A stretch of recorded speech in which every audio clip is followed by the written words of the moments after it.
So, yung ating battery ay nasa 12.6, TV at electric fan lang yung ating load.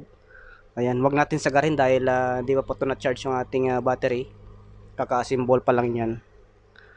So, ayan, okay na okay siya mga ka-diver gamitin. Approve yung ating inverter na ito. Ayan po yung kanyang pangalan. Ayan.